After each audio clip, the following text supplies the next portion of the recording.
Chambre s'implique à plusieurs niveaux. D'abord financier, puisque c'est une opération que nous cofinançons. Et en matière de contenu aussi, puisque en marge, on y organise une manifestation qui est la Top TIC, ainsi que au niveau des débats où nous avons l'occasion d'intervenir. Notre implication, elle consiste à donner toute cette dimension à cette semaine de la Méditerranée, dans la mesure où on traite de sujets de fond, et on pourra y revenir. Deuxièmement, ça conforte la place de Marseille comme métropole euro-méditerranéenne. Il est important de jouer sur tous les différents attributs qui permettent de conforter Marseille comme place de réflexion sur les sujets de la Méditerranée.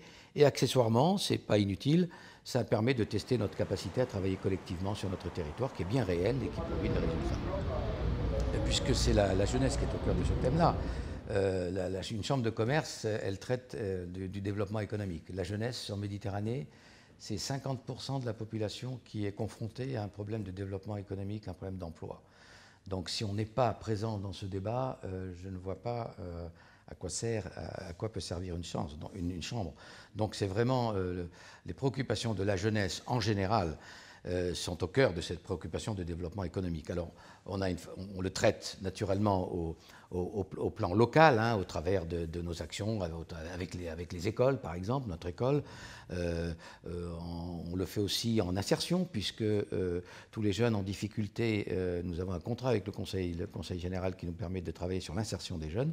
Et enfin, sur le sujet, pour en revenir plus particulièrement méditerranéen, il est important de comprendre aujourd'hui quels sont les blocages au développement économique sur le périmètre de la Méditerranée, surtout après le printemps dit arabe. Donc, et on s'aperçoit qu'au fond, le problème est moins un problème économique au sens pur qu'un problème lié aux prérequis qui feront que le développement économique sera là. Et donc, on traite davantage, les sujets qui sont mis sur la table sont beaucoup plus d'ordre politique et culturel que de filières particulières ou de savoir sur quel secteur d'activité il y a lieu de se développer.